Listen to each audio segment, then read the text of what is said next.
Can I start? Okay, I will start. Okay, well, in the last class we have seen permeability chapter, both theory and also the numerical problems, and problems appeared in several GATE question papers. And today we are going to focus on seepage analysis. We are going to focus on seepage analysis. Permeability, seepage analysis, both chapters are linked together, and here the concept of the same is going to be extended in seepage analysis. What is seepage? Seepage or flow of water takes place through the soil when there is a difference of total head. So seepage or flow of water takes place through the soil when there is a difference of total head. When there is no difference of total head between the 2 points, seepage will not occur. In the last class we have seen when there is no change in a total head, no passage of flow, and hence no seepage through the soil. So it completely depends on the total head. Already we have completed discussion earlier regarding the different types of heads. Now let us also review to little extent. Total head equal to pressure head, velocity head, and also the datum head. But velocity through the soil, velocity of water through the soil is very small, and hence velocity head is neglected. And in the soil mass, we always consider the total head is equal to pressure head and also the datum head only. So that's why total head will be equal to pressure head plus or minus datum head. And here plus z or minus z depending upon the position of the datum. Position of the datum.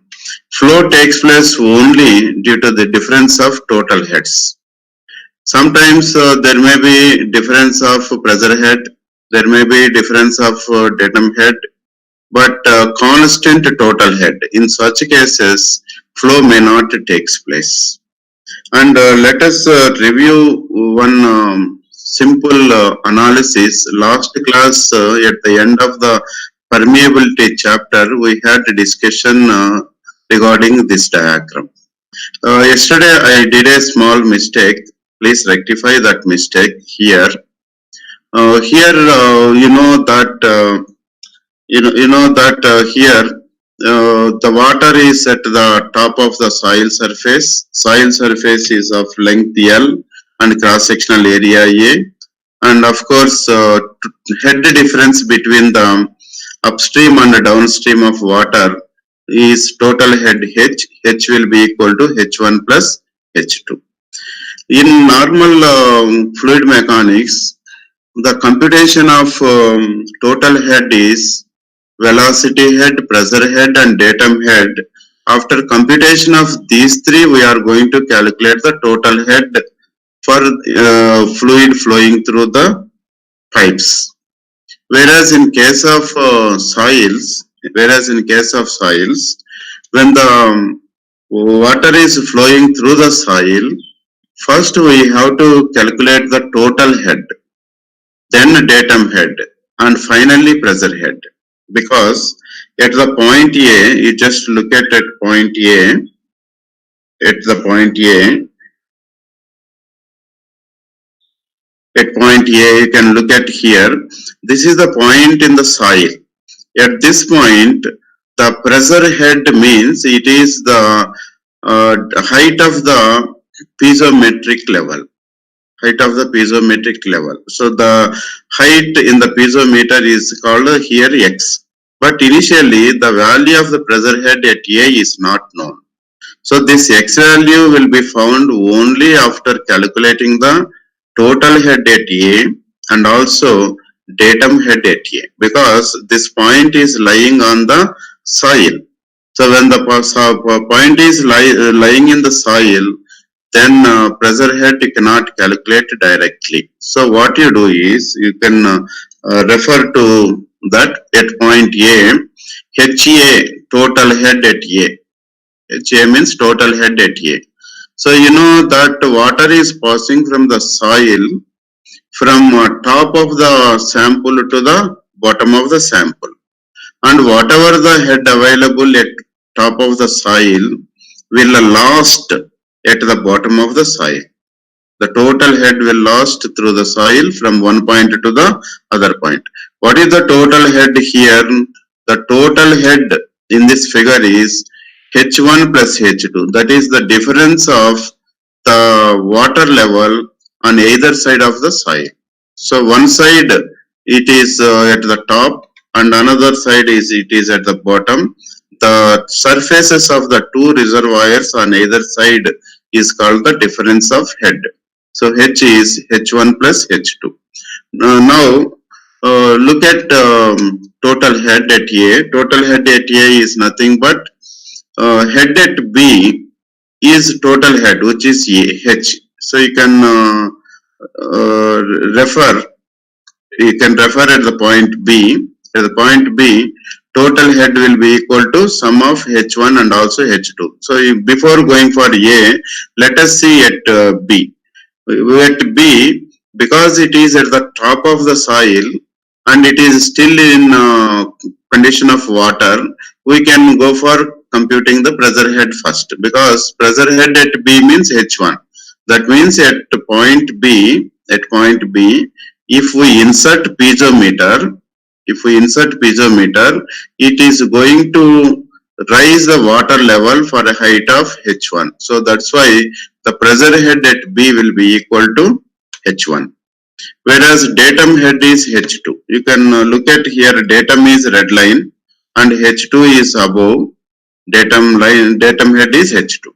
And total head is sum of the pressure head and datum head, so H1 plus H2. So that means the total head available at B is H1 plus H2. And that total head is going to lose certain value as it moves along the soil, and at C point it is equal to 0. It is equal to 0. So now we are coming to the point A. The point A is lying on the soil. So first you have to calculate the total head. Total head is HA equal to H minus I into Y. I is the hydraulic gradient H by L. And the datum head is H1, X1. You can look at in the figure, datum head is X1. So that is the difference between bottom surface of the water to the point A. And what is the total next pressure head? Pressure head is total head minus X1. So total head is HA minus X1. HA minus X1. So that HA minus X1 is nothing but X value. Because this X value cannot be calculated directly and it will be found only after getting the total head and also the datum head. Whereas for point C, total head is 0. Point C, total head is 0. Why total head is 0? Whatever the head available, that is going to lost at the other point of the soil, or at the other end of the soil. And datum head is, since it is below the datum minus value, so minus Z minus X1. So pressure head will be total head 0 minus of minus, it will be Z minus X1. So this is how we are going to calculate the various pressures in the soil. So in normal fluid mechanics, where water is flowing, we normally compute first datum head, pressure head, velocity head, and sum of all these three will give you the total head. Whereas at a point in a soil, to find the pressure, first you have to calculate the total head, then datum head, afterwards pressure head at that particular point. So you have to make this correction. So I did a small mistake yesterday's class, and you can rectify this part. Now coming to the hydraulic gradient. Hydraulic gradient is the loss of head per unit seepage length. Loss of head per unit seepage length, I equal to H by L. So H is the head causing flow, total head causing flow. L is the length of the seepage. Sometimes we can call it as, in place of L, it may be Z also. Z means length of the sample, or the distance that it is water is passing through the soil. And seepage pressure, PS. The pressure exerted by water on the soil is called the seepage pressure. So because of the flow of water because of the flow of water through the soil, some pressure exerts on the soil. So that pressure is called the seepage pressure, and the seepage pressure is always equal to the gamma W into H. It may be sometimes plus or minus value depending upon the direction of the flow. The direction of the flow. If the direction of the flow is upward, the value is minus. If the direction of the flow is downward, the value is plus. Now we will look at how the value is minus or plus depending upon the direction of the flow. Now let us have a look at the diagram. So this is the diagram given for upward seepage of soil. So you can observe the diagram, the water reservoir at the top, and this water is entered into the soil at A, and it passes through the soil, and it will go out. So that means water is passing, or seepage occurs in the soil from bottom of the soil to the top of the soil. So that is called upward seepage through the soil. Upward seepage through the soil. So in this upward seepage through soil, let us concentrate at A. At A, what are the various stresses at A? So at A, sigma means total stress. What is the total stress at sigma? What is the total stress at A? Total stress at A will be, what are the various things that are there? One is Y. Y depth of water is available over the soil or over the point A. Y depth of water means gamma W into Y. Gamma W into Y. And again, saturated soil means the total stress will be gamma saturated multiplied by Z. And U, pore water pressure. Pore water pressure. So what is the total pore water pressure at A? Total pore water, if I keep a piezometer at this point A, it is going to rise for a height of Z, Y, and also H. Or otherwise you can look at A. Already this is called a piezometer. A piezometer. If the piezometer is inserted at A, the height of the water rises is H plus Y plus Z. You can look at here, H plus Y plus Z, and U will be equal to gamma W into H plus Y plus Z. So this is the pore water pressure. Effective stress is sigma minus U, and difference of these two. If you calculate, you will get gamma dashed Z minus gamma W H. So here gamma dashed Z means, since the soil is containing fully saturated soil, and which is under submerged condition. So the effective stress will be equal to gamma dash z, gamma dash z. And this gamma dash z is acting vertically downward. You can look at in the diagram, because of the y depth of the water, there is no effective stress at A, because it is only the water. So because of any amount of depth of water, the effective stress is always zero. There is no effective stress because of y depth of water. And due to z depth of the soil, due to z depth of soil, the effective stress at A is equal to gamma dash z, which is acting in the downward direction. Since it is acting in the downward direction, it is called gamma dash z positive value. Whereas because of the head h, the upward flow takes place at A, upward pressure will takes place at A. So that's why the seepage pressure is gamma W into H, which is minus. So that means when the flow is in the upward direction, the seepage pressure is always negative. Seepage pressure is always negative. Look at the another case where this case is downward seepage through soil. In the previous case, we have seen upward seepage. Now it is downward seepage through soil. So here, the soil height is z and various other parameters. The total head between the two ends of the soil sample is h. That is, h is called the total head. When the total head h exists, there is a flow of water through the soil. So you can look at z and y is the difference, and h is the difference between the top surfaces of the water in the two reservoirs. And water is coming from top and it is flowing to the bottom of the soil.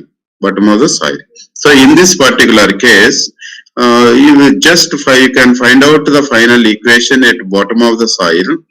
At the bottom of soil, from the top of the reservoir, say H and also Y, it is completely with the water. Whenever it is completely with the water, effective stress below that point is always zero. There is no effective stress. So at A, because of the water, H and Y, effective stress zero. And due to the soil sample of Z height, effective stress at A will be gamma dash Z, which is acting in the downward direction.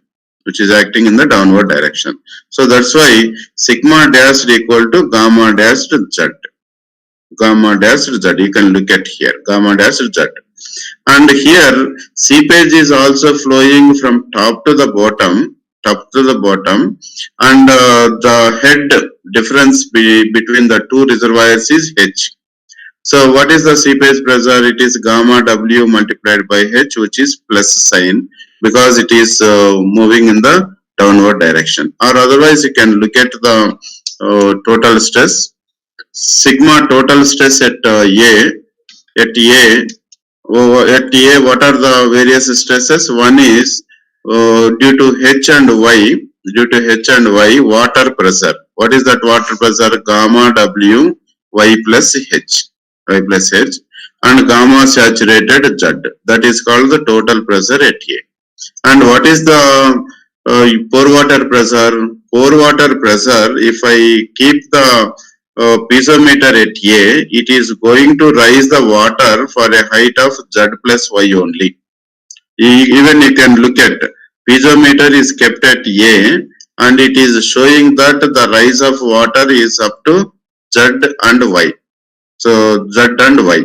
So the pressure at the point A is gamma W into Y plus Z. And the difference of these two, and if you calculate, finally you will get gamma dash Z plus. And that means when the flow is in the downward direction, the seepage pressure is positive. When the flow is in the upward direction, the seepage pressure is negative. So that's why the effective stress at a point in the soil, gamma dash Z, plus or minus gamma W H.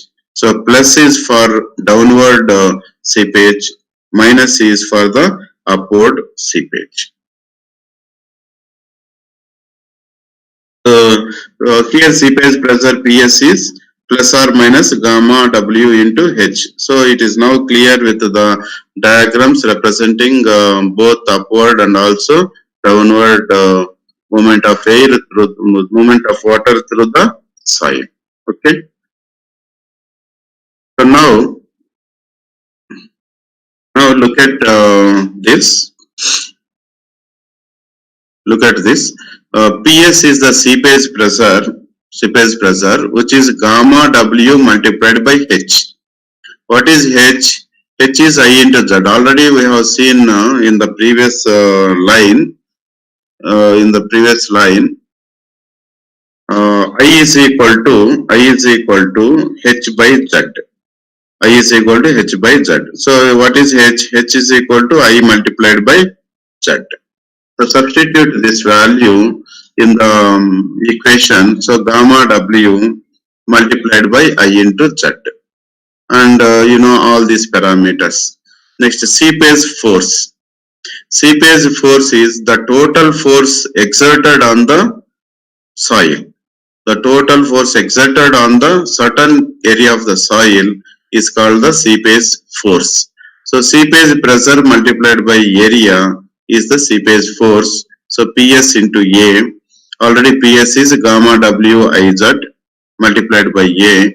And you know here Z multiplied by A is called the volume. So you can look at here next line, seepage force per unit volume. Per unit volume means divided by volume. So ZA gets cancelled and ultimately gamma W multiplied by I. So it's another important deduction. Seepage force per unit volume is gamma W multiplied by hydraulic gradient. And seepage pressure is always acts in the direction of flow only. If the flow is downward direction, seepage pressure is downward. If the flow is upward, the seepage pressure is acting in the upward direction. And at the same time, in the previous case you have seen effective stress increases if the flow is downward. Why effective stress increases?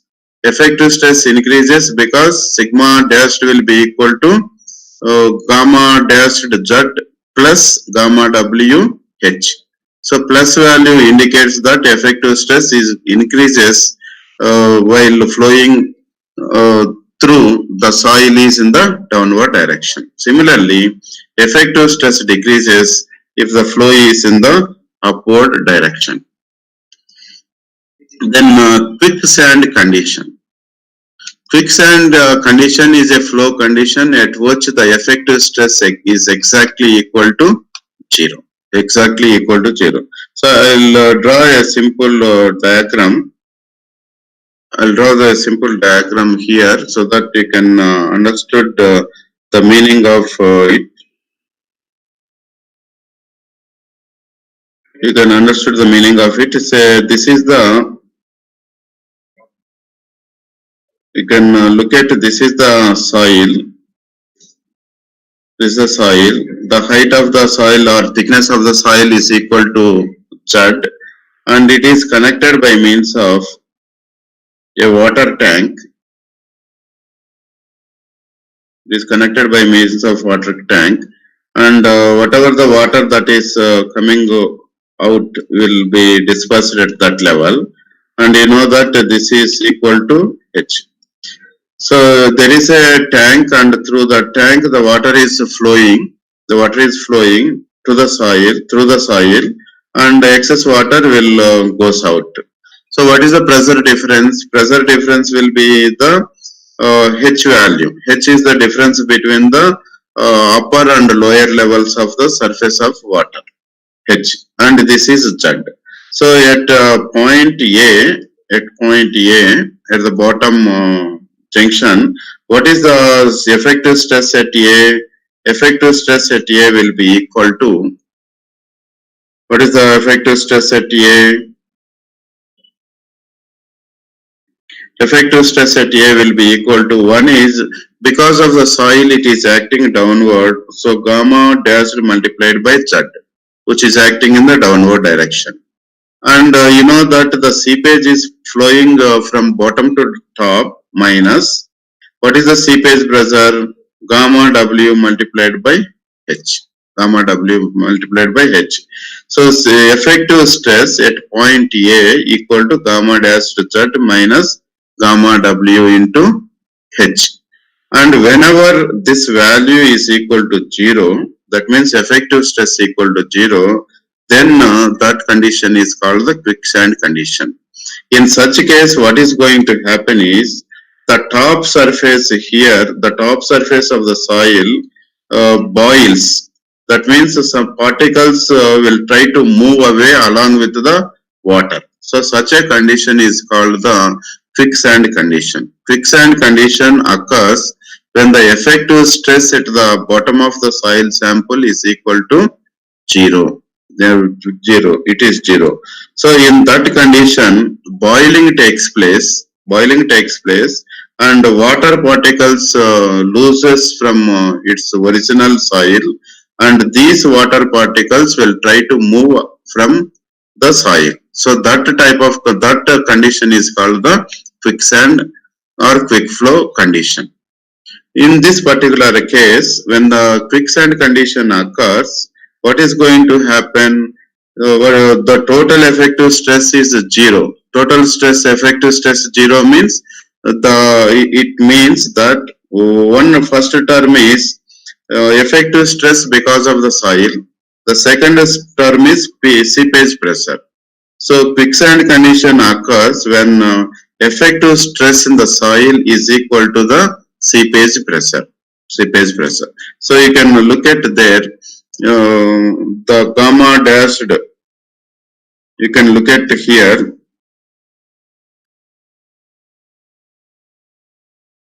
You can look at here gamma dashed Z minus gamma WH equal to 0. So when effective stress equal to 0, quicksand or boiling condition will occur.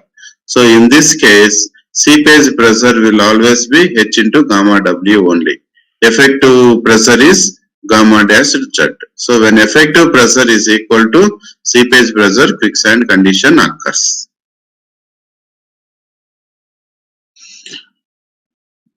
And of course, here this is the equation: soil pressure and also seepage pressure both are equal. And remember, quicksand means it is not a sand; it is a type of flow condition in cohesionless soils. Cohesionless soils. And normally, it is only in case of cohesionless soil. For example, you know that it is in case of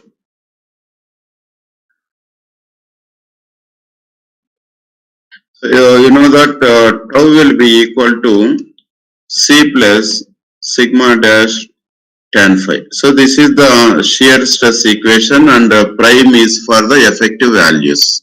Effective values. And this is the shear stress equation for cohesive soils because cohesion C present. And tau dash will be equal to sigma dash tan phi. It is for the cohesionless soils. Cohesionless soils. Cohesionless soils means it is for sandy soils, whereas it is for the clay soils. For clay soils. And in this particular case, what is going to happen in a quicksand condition? Effective stress equal to 0. So when effective stress equal to 0 means, in case of sandy soils, this entire term vanishes. So tau dash value will be equal to 0. When the entire term vanishes, what is going to happen? Entire cohesion will be lost, and all particles will try to move away from it. Whereas in case of clay soils, though the effective stress is equal to 0, the second term is equal to 0. Because of the presence of the first term, the tau dash is not equal to 0. So that's why this quicksand condition will occur only in the sandy soils or silty soils. Sandy soils or silty soils only. It will not occur in clayey soils because cohesion sometimes predominant when compared to the effective stress. When compared to effective stress. So it is not a type of condition. It's not a type of condition, and it will be. It is not a type of condition. It will be. It is not a type of sand, and it will be a condition for flow occurs in particularly cohesionless soils. You just remember, observe here. It is cohesionless soils. Cohesionless soils.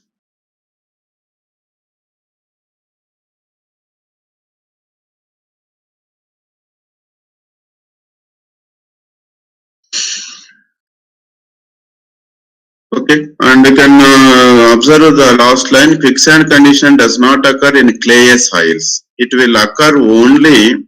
It will occur only in the silts and also fine sands. It will also not occur in coarse soil because in the coarse soil the voids are more and the weight is also more, and there is no possibility of quicksand condition occurring. Quicksand condition means uh, moving the particles away from the original soil. To prevent quicksand condition, what normally we have to do, put some surcharge, some load on the soil so that it will be prevented. The boiling of the soil will be prevented by putting some surcharge load on it, or otherwise lowering the water table by means of the boreholes. So these are the two ways for preventing the quicksand condition, or otherwise we can also go for preventing by quicksand condition by providing sheet piles below the structures. Then critical hydraulic gradient. So already you know that hydraulic gradient I is equal to H divided by L. But here it is critical.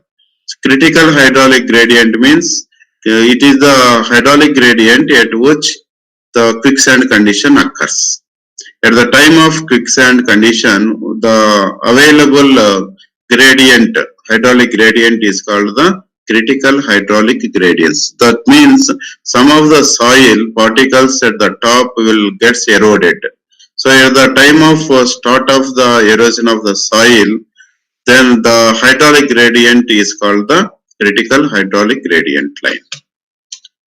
So normally when exit gradient is equal to or greater than the critical hydraulic gradient, the soil is said to be quicksand condition. So that means normal gradient is more than the critical, then quicksand condition occurs. Quicksand condition means boiling the soil will occur. And critical hydraulic gradient depends on the specific gravity and also void ratio of the soil sample. Just you can look at here, IC will be equal to gamma dashed by gamma W. IC will be equal to gamma W dashed by gamma W. So you know that gamma dashed Z by gamma W H, and when Z is equal to H, it is gamma dash divided by gamma W only. And what is gamma dash? It is nothing but submerged unit weight. So you know G minus 1 by 1 plus E into gamma W, and gamma W this gets cancelled. Finally you will get G minus 1 by 1 plus E is the critical hydraulic gradient for a given soil. It can also be written in terms of the porosity. N is the porosity. So G minus 1 into 1 minus N is also called the critical hydraulic gradient. So sometimes the numerical question may be given with the void ratio and also specific gravity of the soil. What is the critical hydraulic gradient, or with the porosity value. And in general, you can look at here. So G minus 1 by 1 plus E. Normally, the specific gravity is around 2.6 or 2.7 or 2.8, and similarly void ratio also varies to any value, but there is a possibility of critical hydraulic gradient may be exactly equal to 1. For example, it is 2.6, G equal to 2.6, and E is equal to zero point 0.6. So 2.6 minus 1 is 1.6. Here 1 plus 0.6, 1.6. So it will occur exactly 1. So there is a possibility of critical hydraulic gradient may be exactly equal to 1, and that is possible when the void ratio is of range 0.6 to 0.85 and G equal to 2.6 to 2.85. And critical hydraulic gradient never be depend on the depth of water over the soil surface. Critical hydraulic gradient always depends on the porosity or void ratio and specific gravity of the soil. And already I told you the quicksand condition can be prevented by providing the surcharge on the soil. Surcharge on the soil. So what is the surcharge on the soil? Quicksand condition will occur when seepage pressure gamma dash gamma W into H seepage pressure equal to the soil pressure. What is the soil pressure? Gamma dashed Z, and by putting the surcharge load, it will be equal. It will be also added to Q. So gamma dash Z plus Q is called the soil pressure. So soil pressure will be equal to the seepage pressure, and soil pressure increases because of the surcharge. So that's why more head is required for occurring the quicksand condition. For occurring the quicksand condition. So piping or undermining. Sometimes in case of hydraulic structures, the grains will be lifted by water if effective pressure is reduced to zero and exit gradient is greater than the critical hydraulic gradient. What's going to happen in this case? What's going to happen here is in case of dams,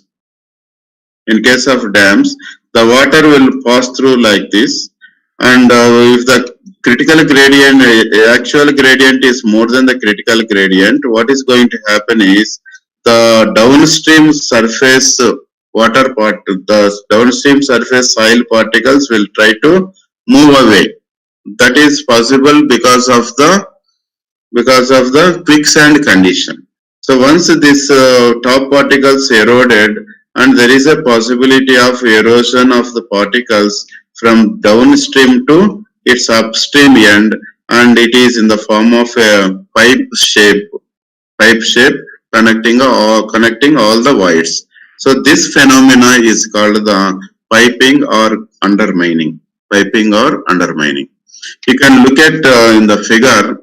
Once it eroded at the downstream, it is going to extend the same to the upstream side of the dam, and by means of formation of the piping area. So this is called the piping or also undermining, which occurs at the downstream end of the structures.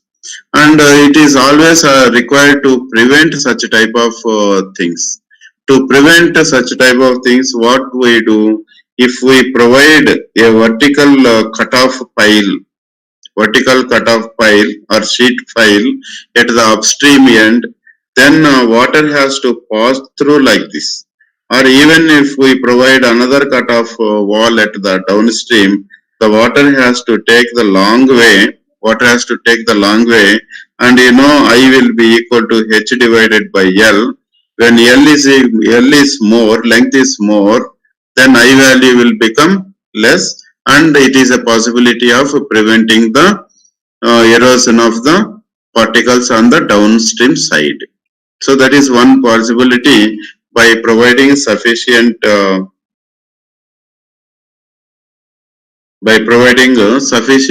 sheet piles at the downstream and also at the upstream.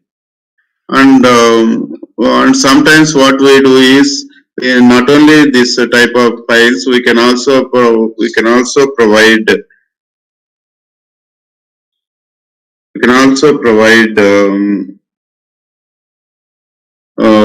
rock filters and also toe filters.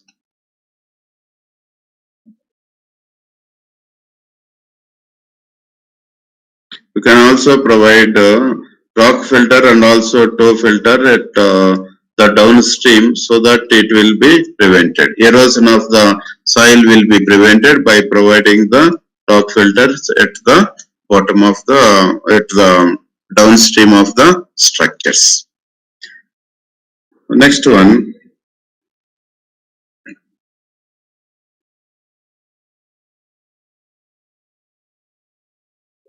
Next one, you can look at the factor of safety. Factor of safety against piping or quicksand condition, F is equal to critical hydraulic gradient by actual or exit gradient. Critical hydraulic gradient by actual or exit gradient. So that means you can remember that it is IC divided by IE. That we also cover a little later. And for the flow through the soil is flow through the soil in case of two-dimensional, Laplace derived one equation by assuming certain parameters. Soil mass is assumed to be homogeneous and isotropic. The soil and water are incompressible. It follows Darcy's law, and quantity of water stored in pores is constant and steady flow conditions established. So accordingly, based on these conditions, and we apply the various mechanics, fluid mechanics applications, you will get finally kx into dou square phi by dou x square, ky dou square phi by dou y square equal to 0. It's a mathematical equation established with the coefficient of permeability, x direction and also y direction, set of two curves known as streamlines and also the equipotential lines. Streamlines and equipotential lines. So here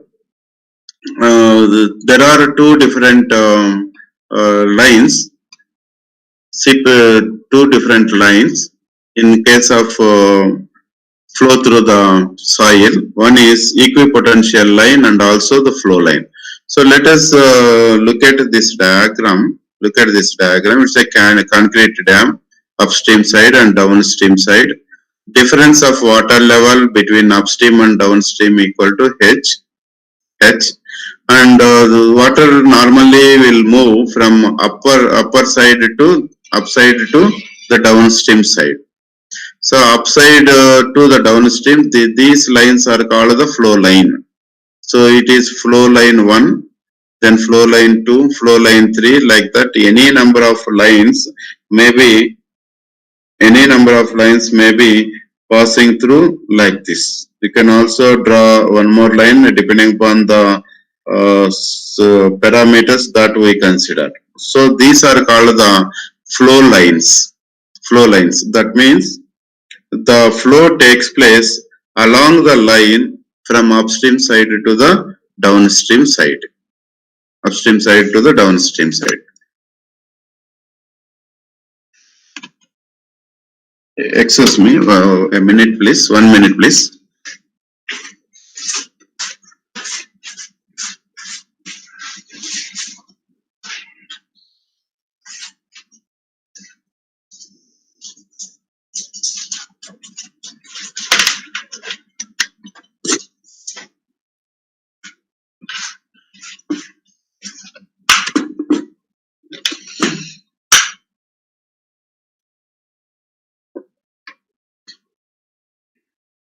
Okay, all right. So, all right, you can look at the diagram. The flow line is the line from the upstream side to the downstream. We can look at all the blue lines and also red lines are the flow lines. And between the lines, between the lines, the flow takes place. So the flow takes place between the lines, and the quantity of water is passing between the two flow lines from upstream to the downstream. And similarly, between another two flow lines, water is passing from upstream to the downstream. So these are called the flow channel. So flow channel is the area between the two flow lines. Area between the two flow lines is called the flow channel. And a line passing from one end to the other end, flow line, is called the flow line. And there are some other lines which are perpendicular to the flow lines. Those are called the equipotential lines. You can see this line is equipotential line, and it is another equipotential line. One more these are the equipotential lines which are perpendicular to the direction of the flow lines. Perpendicular to the direction of the flow lines. And you can look at this. This is the area between the flow line and also flow line and also equipotential lines. So this area is bounded by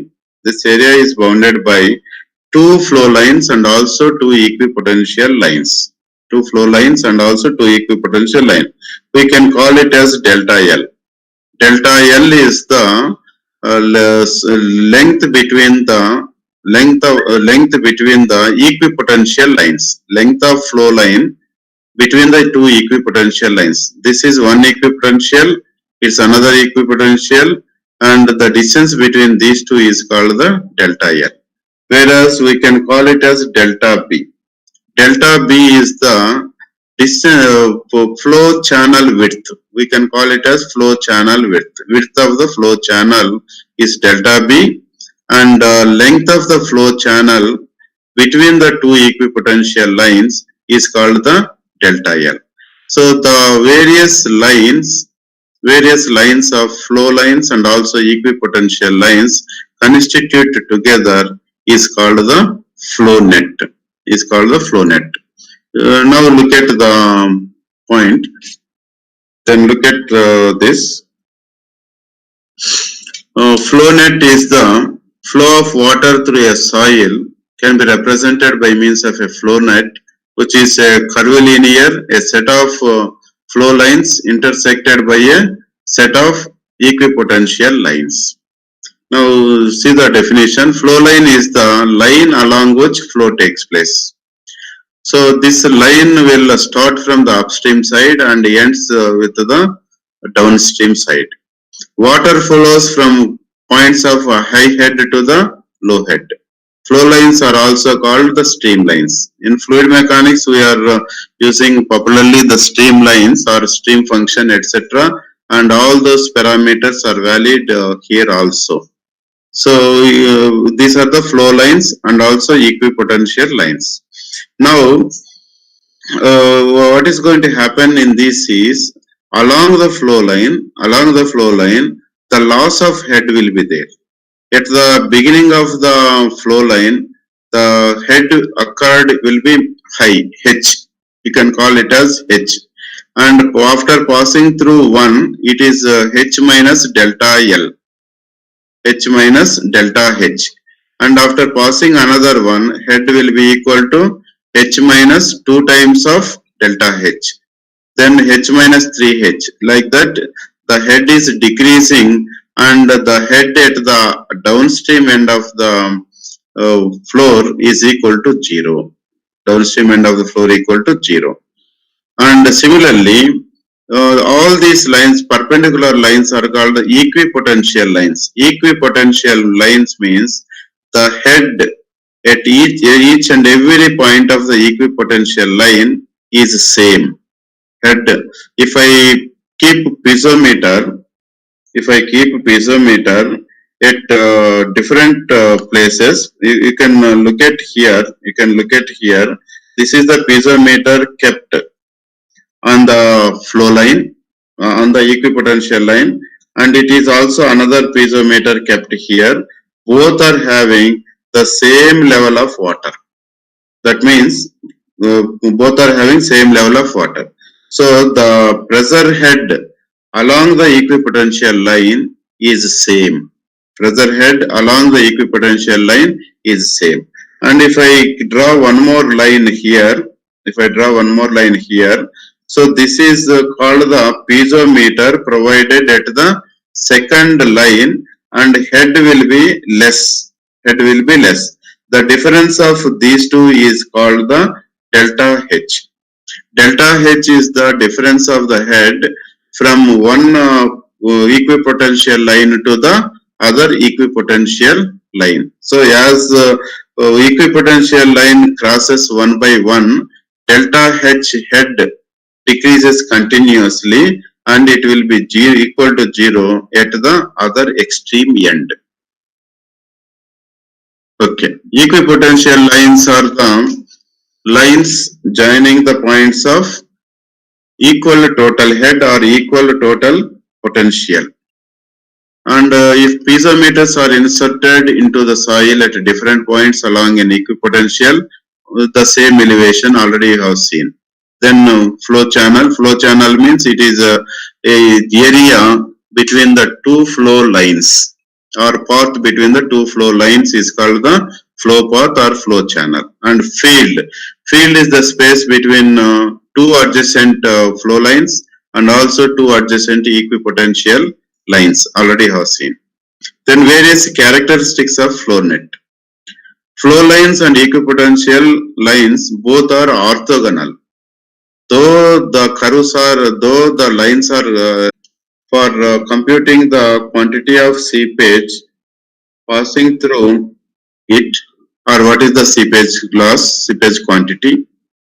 Then we can find out the seepage pressure. We can also find out the uplift pressure and exit gradient. So these are the various uses for drawing the flow net. First one is seepage quantity. The quantity of seepage passing through the soil can be found using Q equal to K into H into NF by ND.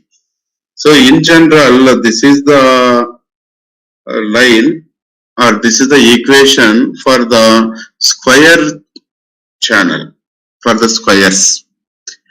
So all the areas are approximately squares, but sometimes the fields may be sometimes fields may be the rectangular in nature. So in that case, it is multiplied by delta L by delta B. Delta L is the length of the flow channel between the two equipotential lines, and delta B is the width of the channel. If it is rectangle square in nature, delta L by delta B is exactly equal to 1, and the quantity of flow passing through the soil can be found Q equal to KH into NF by ND. So here NF, K means coefficient of permeability, and head causing flow is H. NF, number of flow channels, and ND, number of potential drops. And the ratio of NF by ND, ratio of this NF by ND is also called as shape factor for that particular flow net. And the second usage is computing the seepage pressure. Already you know that seepage force is gamma H multiplied by area, that is seepage pressure multiplied by area. Similarly, seepage force per unit volume is I into gamma W, and you know gamma W is unit weight, and H1 hydraulic potential or balance hydraulic head after N potential drops. So what is going to happen? This H is at the initial level or at the upstream end, the head available is H. After N drops, the head available is equal to H minus N into delta H. Because for each potential line or between the two potential lines, there is a drop of head of delta H. For N potential lines, N multiplied by delta H is the reduction in the head of water. So head of water available after N drops is H minus N into delta H. And what is delta H? Delta H is nothing but total head by number of drops. So from upstream end to the downstream end, if ND is the number of potential drops and each drop is equal to H divided by capital ND. And this delta H will be used for computing the head available at any level. Then calculation of the uplift pressure from the flow net. So what is the uplift pressure? Uplift pressure is always gamma W into H. So let us have a look at this one. Let's have a look at here. Hello, let us have a look at here. You know that for formula, computation of number of flow lines, number of drops, etc. You can look at here. The water is flowing through channel 1. This is channel 1. Water is flowing through the channel 1 and it reaches to the upward side. Here it is a sheet pile is constructed and difference of water is there to the extreme upstream and also downstream level, and because of the head difference, channel 1 water will flow because of the channel 2, because of the channel 3, and you can also see the channel 4 and channel 5 also. So for this particular problem, number of flow channels equal to NF. Number of flow channels means NF. NF will be equal to 5.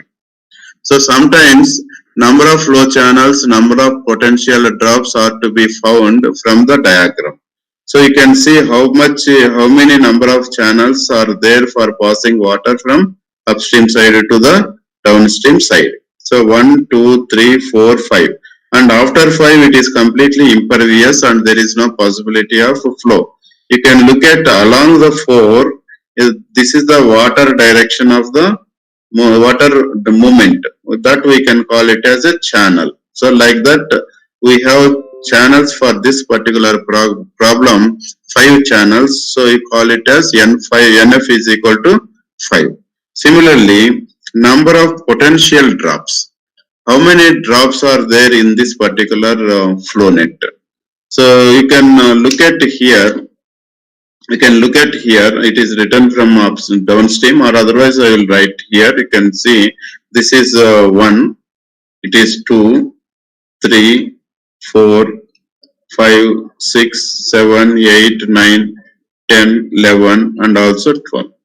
So you can look at here 1, 2, 3, 4, 5, you just count it and at the last it is 12. So 12 potential drops are available. So ND will be equal to 12 for the given problem. So sometimes based on the discharge passing through earthen dam.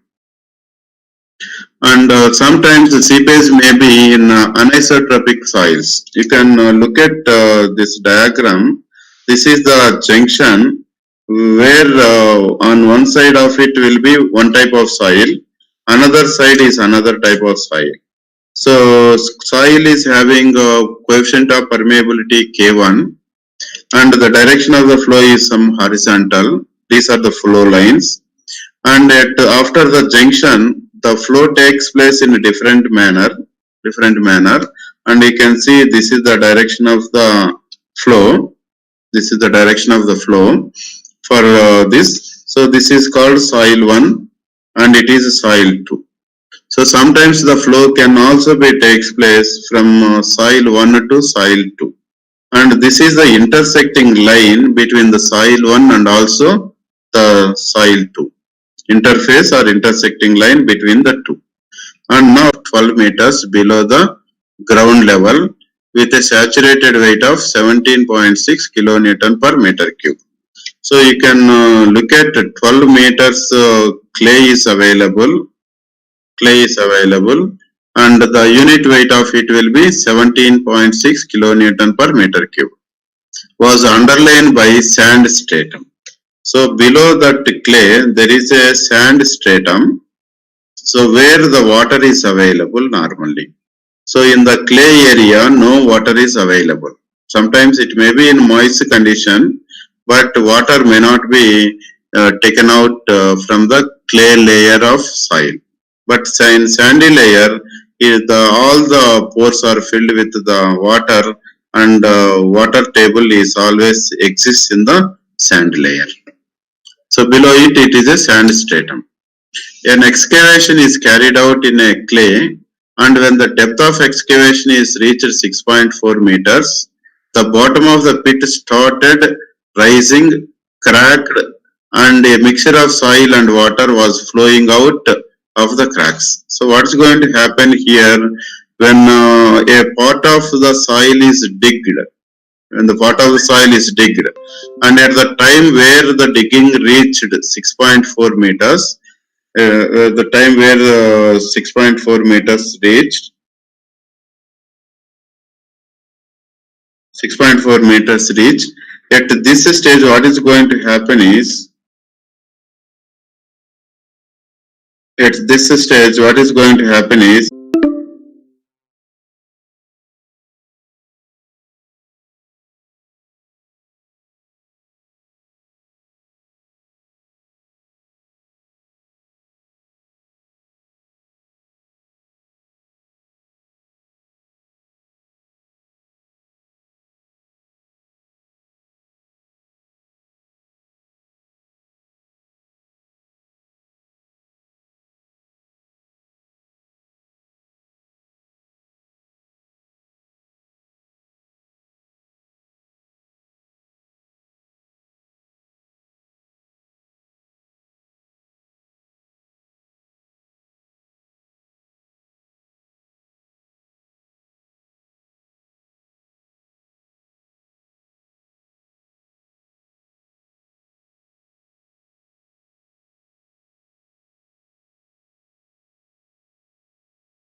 present ఈ corner తీసుకున్నాను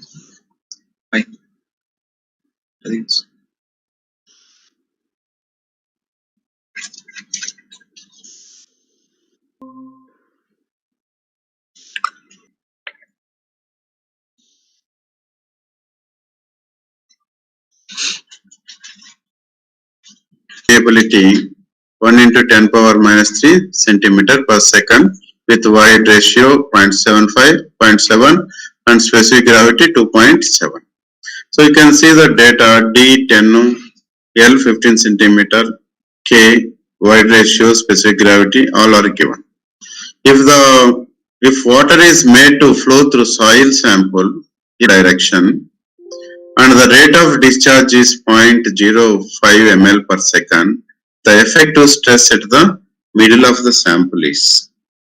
Effective stress at the middle of the sample is. So you can observe the various data that is given. What's going to happen here is, what is going to happen is, the flow is like this. So this is the soil. The flow takes place always in the upward direction for a given problem.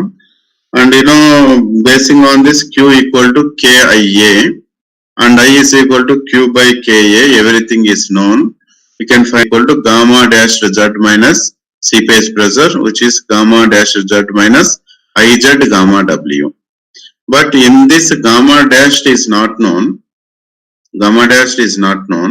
Already you know the effective stress equal to sigma dash gamma dash Z minus IZ gamma W. Everything is known except gamma dash.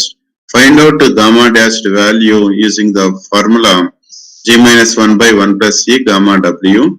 Substitute the various values and obtain gamma dash as 10 kilonewton per cubic meter. Once it is known, what is the effective stress at the middle? You know that the total height is 15 centimeters. So above the middle 7.5 centimeter, below it also 7.5 centimeters. So what is the effective stress?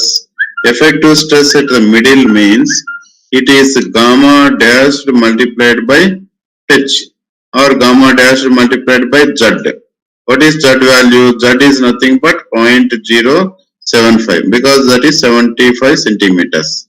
Whereas gamma dashed will be 10. So 10 into 0.075 minus, because the flow is in the upward direction and I Z multiplied by gamma W. What is I? I value already computed 0.64 multiplied by Z is equal to how much distance it is moving, 0.075, 7.5 centimeters multiplied by 10. So this is how the effective stress is to be computed at the middle of the soil sample. And answer is 0.27 kilonewton per square meter. Next problem. A soil sample is placed. In this diagram, the water is flowing through the soil. Water is flowing through the soil from the bottom side, that is in the direction of the upward the top surface of the water level, and height is H 25 centimeter. H means the difference of the total head on either side of the soil sample is 25 centimeter. The question is, if 50% of the total head causing flow is lost as water flows through the lower layer of soil. So in the lower layer, 50% of the head is lost. The head is lost. So at such a case, what are the three heads? What are the three heads? You can 5 minus 50% of the head is lost. So 0.5 into 25. So total head available at C will be equal to 12.5 centimeter. You know that the total head at B equal to 25 centimeter. While passing from B to C, 50% is lost. So that's why the remaining head is equal to 25 minus 0.5 into 25, 12.5 centimeter only. And what is Z value? Pressure head. Pressure head is total head minus datum head. It is 21 point. So this is the only calculation required for this particular problem. But for the understanding purpose, the various heads at different points also given in the problem. So already I told you, whenever you want to compute the various heads in between the soil, first you need to calculate the total head and then the datum head and at the last pressure head, because pressure head is not known here unless you compute the total head at a particular point. So these are the three values. Answer is 12.5 minus 9, 21.5. So you can look at the answers. 21.5 is the pressure head, and of course it is also similar problem that you can look at. Next one. A soil sample is placed in a permeameter mold having cross-sectional area 50 square centimeter and water is allowed to flow under a constant head as shown in figure. If the coefficient of permeability of soil is 2 into 10 power minus 3 centimeter per second, the rate of discharge is. So what you do here, the total head is given, head loss is given 25 centimeter. In the problem itself it is given. And the length of the sample is 10 centimeters. Hydraulic gradient is H by L. And the rate of discharge is Q equal to KIA. Already you have seen in permeability test, constant head permeability test, Q is equal to K into I into A, and substitute various values, you will get the required discharge.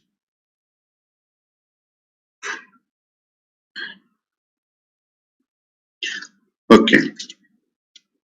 Two different types of soils, A and B, are placed in a permeameter mold having cross-sectional area 100 square mm and water is allowed to flow through them under a constant head of 30 centimeter.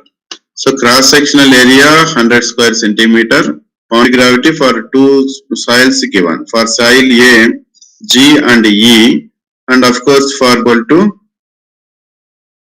Z is equal to 20 centimeters. It is not 10, it is 20 centimeters. Similarly, for soil B, G equal to 2.62, E 0.8 and Z equal to 15 centimeters. Accordingly, you can find out hydraulic gradient for soil A, hydraulic gradient for soil B.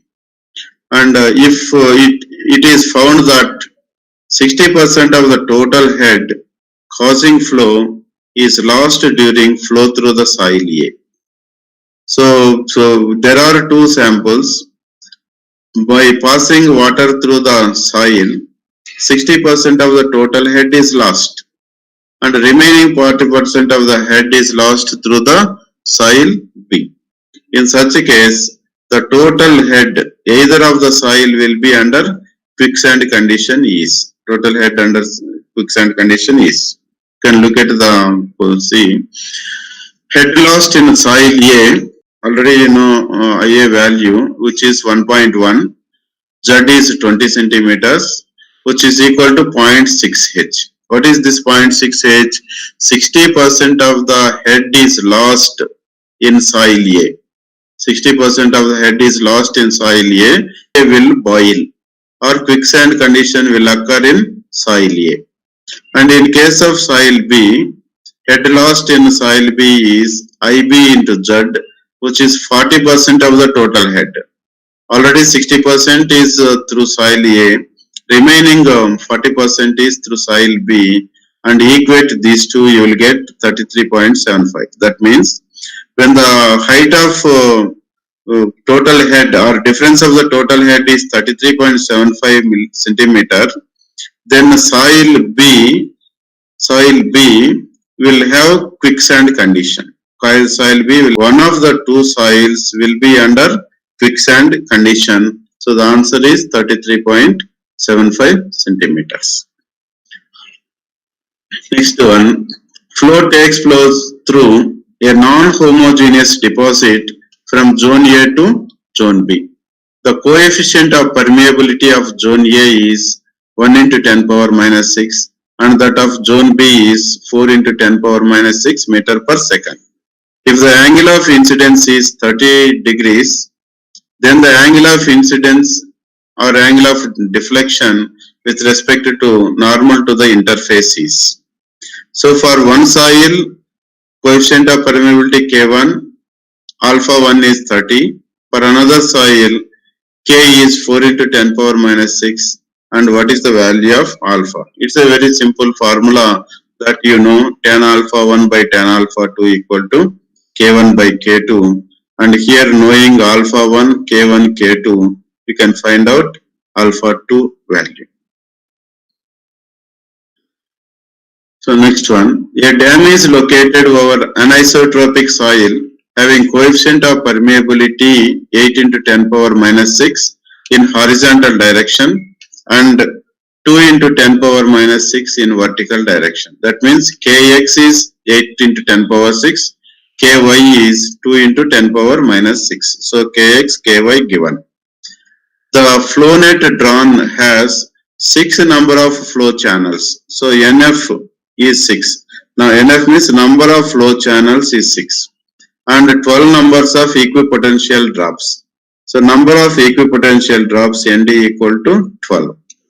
If the head causing flow is 16 meter, the quantity of seepage through the dam in 10 power minus 6 meter cubed per second per meter run is. So you know the routine formula, Q is equal to K into H into NF by ND.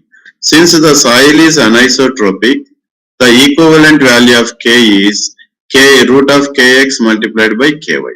And substituting the remaining values, we can get the quantity of flow passing through the soil. And it is also similar to that. So let us go for previous gate questions. Some of the previous gate questions. It is very recent question appeared in the examination gate 2020. The soil profile at a site up to a depth of 10 meter is shown in figure.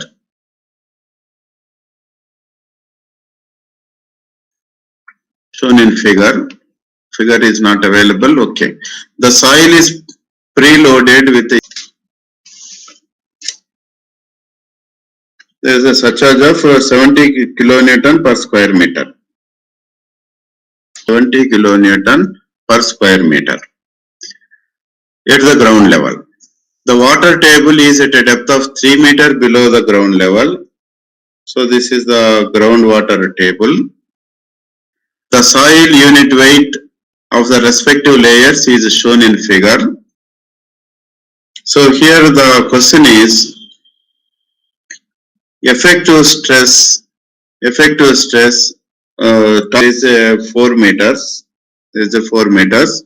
So 3 into 18, it is above the ground level, and below the ground level, it is 4 into gamma saturated minus 9.81. Gamma saturated into, this is 9.81. Gamma saturated minus gamma W. That will be the stress and that will be the required solution for it. It flows in the upward direction in a tank through 2.5 meter thick sand layer as shown in figure. You can observe the figure. The sand layer is of 2.5 meter thick and above sand layer there is a water and water is taking upward. So you can see inward flow. So flow is in the upward direction. Water will move through the soil in the upward direction and excess water will flow outside. The void ratio and specific gravity are 0.58 and 2.7 respectively. So E given, G also given. The sand is fully saturated.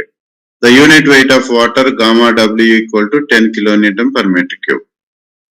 The effective stress in kilopascals means Newton per meter square. In kilopascals, round off to two decimal places at a point A located 1 meter above the base of the tank is. So you know the point A is located which is 1 meter above the base of the soil. So what is the effective stress at that point? So if you want to know the effective stress at that point, you need to find out what is the formula for effective stress. Effective stress equal to gamma dashed multiplied by Z, gamma dashed multiplied by Z minus IH multiplied by gamma W. Because first term is with reference to the soil and second term is with reference to the water. So in case of the first term gamma dashed is not known. So find out gamma submerged using the known values G minus 1 by 1 plus E into gamma W, and accordingly you got 10.76 kilonewton per meter cube. So this is gamma dashed, not gamma submerged, it is gamma dashed. So here's gamma dashed multiplied by H. So what is the height of the soil above A? Height of the soil above A is 1.5 meters. So already you know A is 1 meter above the soil bottom, but above the soil A, above the point A, the soil is of height 1.5 meter. So that's why gamma multiplied by H, that H is 1.5. You can look at gamma dash multiplied by H 1.5 minus I. What is I value? H divided by L. What is the head of water? Head of water in the diagram given 1.2 meters is the head divided by L. What is the L? Length of water or length of the seepage. Length of the seepage through the soil is 2.5 meters. So 1.2 by 2.5 meter is the I, and H is 1.5 meter and gamma W 10, and you will get the final value 8.94 kilonewton per square meter. Though the problem looks like tedious, it is only by understanding the basic concept of how to calculate the effective pressure at the point A. Or otherwise some other means not required. And this is another question given recently in 2019. In soil specimen, the total stress, effective stress, hydraulic gradient and critical hydraulic gradient are. So sigma is the total stress, sigma dash is the effective stress, I is the hydraulic gradient, IC is the critical hydraulic gradient respectively. The notations given. Initiation of quicksand condition, which one of the following statements is true? So for quicksand condition, what are the to occur quicksand condition? What are the conditions to be applied? One is effective stress is 0. Effective stress at the bottom of the soil is equal to 0. Then the quicksand condition occurs. And also when the exit hydraulic gradient equal to critical hydraulic gradient, then quicksand condition occurs. So these are the two conditions associated with the dam. Consists of 24 equipotential drops, 7 flow channels. So it is directly given number of flow channels 7, number of equipotential drops 24. The difference between upstream and downstream water levels is 6 meters. H also given, H is 6 meters. The length of the flow line adjacent to the toe of the dam at exit is 1 meter. The exit is 1 meter. That means length of the flow line adjacent to the toe of dam at the exit. That is called delta L. Already I told you delta L is the length of the streamline between the potentials. And this is the at the exit. At the exit also it will be the same. So delta L equal to 1 meter. Specific gravity and void ratio of the soil below dam are 2.7 and 0.70 respectively. The fact also IE, substitute here, you will get the factor of safety. So with the known data, critical hydraulic gradient is G minus 1 by 1 plus E. The data given accordingly compute it and IC will be equal to 1. And how to calculate the exit gradient? You know, exit potential drop between the two potential lines, potential drop between two potential lines divided by its associate means delta H equal to H by number of drops. H is 6 meters given, number of drops also 24 given. Very simple question basing on the exit and also critical hydraulic gradient. At a construction site,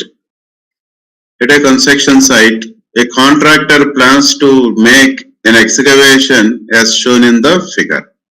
So this is the overall site. You can look at this point. It is clay having unit weight of 20 kilonewton per meter cube, and water adjacent to the river is at elevation of 20 meters, and some excavation is done at other place of clay, and below this highly permeable, highly pervious sand. Below this area, highly pervious sand is available. Highly pervious means water present, and this water is under pressure, and the piezometric height is always above the level. The water level in the adjacent river is at an elevation of 20 meters. Unit weight of water is 10 kilonewton per meter cube. Factor of safety up to 2 decimal places against sand boiling for the proposed construction is. So already we have seen one problem earlier. When the contractor excavated to certain level, and naturally it tries to boil. So that means some of the soil gets eroded at this level by total upward pressure. Total uplift pressure will be gamma W into H, which is equal to 10 into 20. And similarly, downward pressure at the interface of sand and clay. So here at this particular point, because of the weight of the clay which is acting in the downward direction. Whereas from the soil, seepage pressure is acting in the upward direction. This is seepage pressure, and it is the pressure from the clay soil. So what is the pressure from that? It is gamma multiplied by H. It's gamma into H, which is equal to 20 into 10, 200 kilonewton per square meter. So factor of safety is nothing but total downward force divided by total upward force. Downward force is weight of the clay, upward force is seepage pressure, and both the magnitudes are same, which is 200 by 200, and it is equal to exactly 1. I will skip some of the questions which are almost similar in nature. Yeah. So you can observe the question number 7, which appears in 2016. I'll tell only the tough problems, and the rest of the problems you can solve later. Seepage is occurring through a porous media shown in the figure. Look at the figure. Upstream side 15 meter height of water, downstream side 10 meter of water. So the difference of head equal to 5 meters. So H equal to 5 meters, it is observed from it. And similarly, there is a sand layer below the impervious and also above the impervious. It is of 3 meters thick. 3 meters thick impervious soil is available between the two impervious layers. And it is having 3 different types of soils. One is K1, having permeability K1, second one permeability K2, third one permeability K3. So three different types of soils are present in this diagram. The hydraulic conductivity values are K1, K2, K3 in meters respectively. So 2 meter per day, 3 meter per day and 1 meter per day coefficient of permeability is also given. The seepage, to calculate the seepage quantity, how to calculate the seepage quantity, you know that in the diagram there are three different types of soils and the bedding planes. Flow perpendicular to the bedding planes. When flow is perpendicular to the bedding planes, find out the equivalent coefficient of permeability for all the three soils. So that is K equal to equivalent. But what is the constant? Head causing flow is always 5 meters only. So we can call this problem as constant head permeability method. So in the constant head permeability method, it follows Darcy's law. Q is equal to K into I into A. I is H by L. H is the head causing flow. So H is 5 meters. You can look at 5 meters. And what is length? Length of the flow will be equal to 60 meters. You can see soil 1 is 20 meters, soil 2 is 10 meters, and soil 3 is 30 meters. So total length is 60 meters. Total length 60 meters multiplied by area, height is 3 meters, perpendicular to the figure is 1 meter.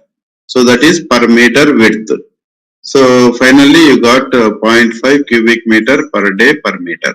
So here what you need to understood here is all through all the three layers, same quantity of water is flowing. So these layers are just like perpendicular to the bedding planes. Flow perpendicular to the bedding planes. Accordingly, compute the equivalent K value. Once equivalent K value is known, and since the head is constant, Darcy's law is valid. Q is equal to KIA, and accordingly compute the quantity of seepage passing through it. And sometimes some theoretical questions may be asked. I will read this. Which of the following statements is true for the relation between discharge velocity and seepage velocity? You know that seepage velocity is always more than the discharge velocity. So you can read the things, and answer is seepage velocity can never be smaller than the discharge velocity. That means seepage velocity is always more than the discharge velocity. And we can look at here. The flow net constructed for the dam shown in figure below. Taking coefficient of permeability 3.8 into 10 power minus 6 meter per second, the quantity of flow under the dam per meter is. So here the diagram given, basing on the diagram, you can be able to understand various parameters that are required for computing.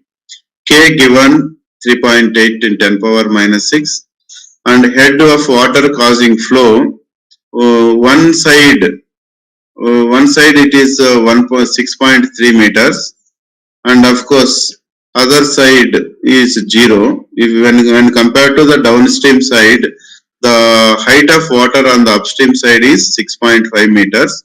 So H is equal to 6.3 meters. And number of flow channels.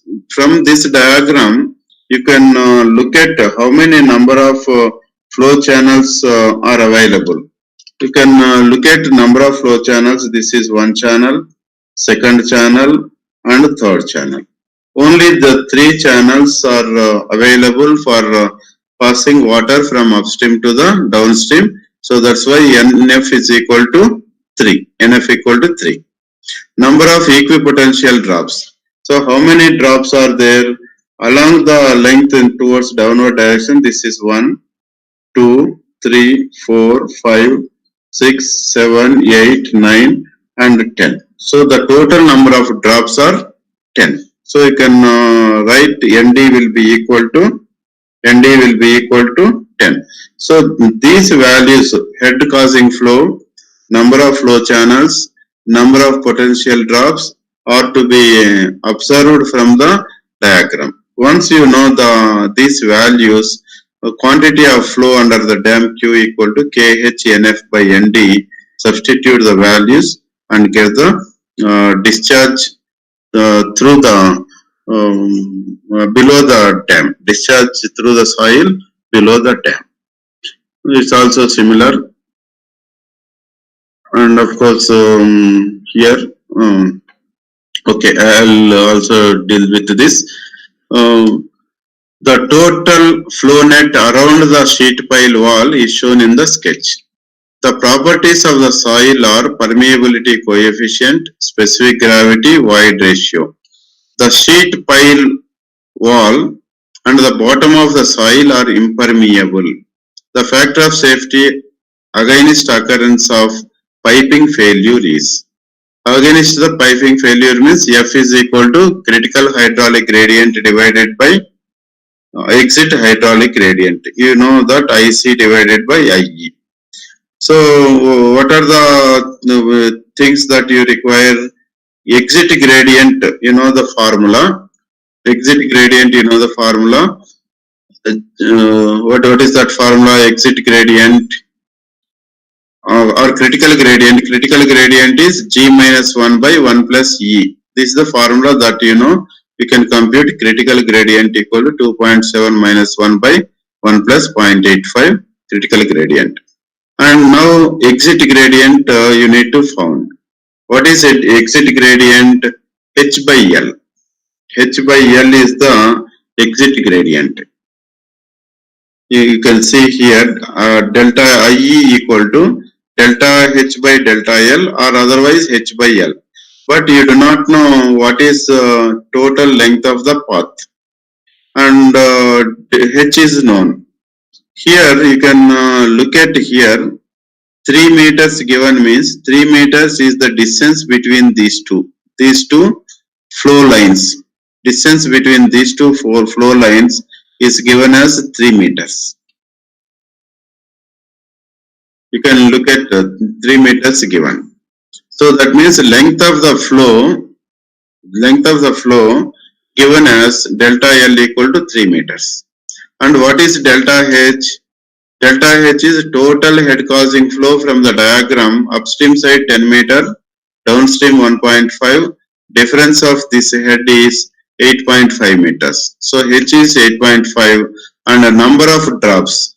So from this diagram you can also count the number of drops. How many number of drops are there? It is 1, 2, 3, 4, 5, 6, 7 and 8. Total number of drops are 8. So what you do, divided by ND means 8. So you got delta H value. So exit gradient is delta H by delta L and you got 0.354. So factor of safety is IC by IE. You will get finally 2.6. So sometimes the questions may be big in nature with so much of information in the diagram. Once the diagrams are given, you need to collect the appropriate information for computing the necessary requirements. So these are the questions. Similar type of questions will be there in the other problems. You can go through all the problems later, because almost all the different types of problems covered here, and I will provide this entire information so that we can solve all the remaining questions that appears in the GATE examination. So today I am closing the session. I have completed all the topics till the seepage analysis, and tomorrow I am going to deal compaction chapter. So tomorrow I will complete the theory in compaction and also numerical problems in compaction, GATE previous appeared questions in the compaction chapter. So once again, I thank you very much for listening, all the students. Thank you, one and all.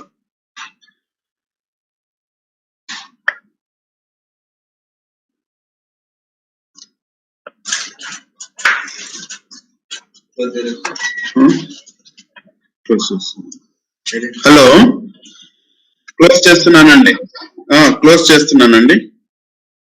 Okay అండి.